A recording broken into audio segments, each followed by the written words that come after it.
flashpoints in the region, the tension in the region, that this will all be too little too late?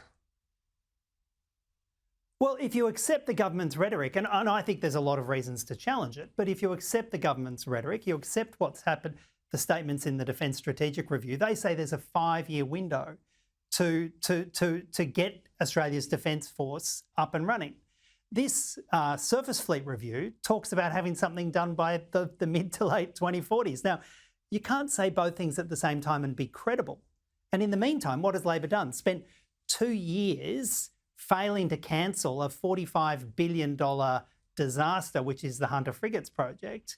Now what they've said is, well, they're going to double down on that. The Defence will still get $45 billion for 6 Hunter frigates. They only have to build 6, not 9.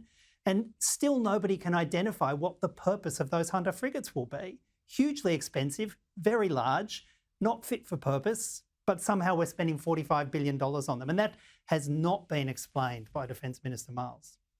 Is this just the perennial challenge of every government, that defence projects are massive, they run over budget and over time? It seems, for as long as I've been watching this space, that is just the reality that we deal with when it comes to defence projects. No, I don't think anybody could identify a time where defence has been so incapable of delivering even the basics.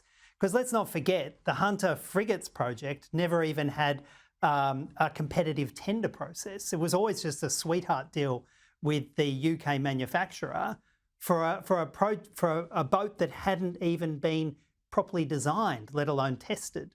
And Secretary Moriarty, the senior parts of the defence bureaucracy and in Navy, who got us in that mess, they're now saying to us, or the Defence Minister is saying to us, somehow they can navigate us out of this mess. One of the key problems is no one's ever been held to account for the mess we're in. And we're going to the same people to try and navigate a pathway through. Now, if anyone thinks that's going to succeed, well, I've got a bridge that I can sell you.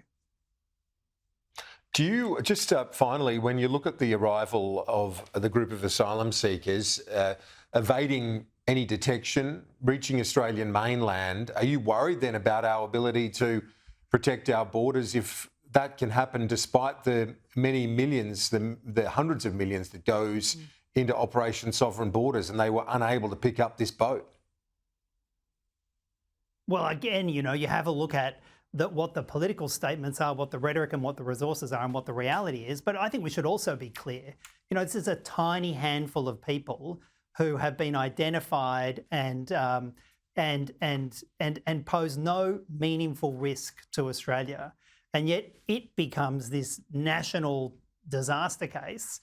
Meanwhile, burning $45 billion to build 6 ships that nobody can identify a purpose for, that kind of just slips through by the same government. I think we should get perspectives about what the real risks to Australia are. And at the moment, one of the real risks is how there's no accountability in defence. And every time they stuff up, we get an announcement like today, here's another $10 billion. Let's hope it gets fixed. That's, I think, a real risk to Australia's defence, that absolute lack of accountability. Green Senator and Defence Spokesman David Shoebridge, thanks, appreciate it.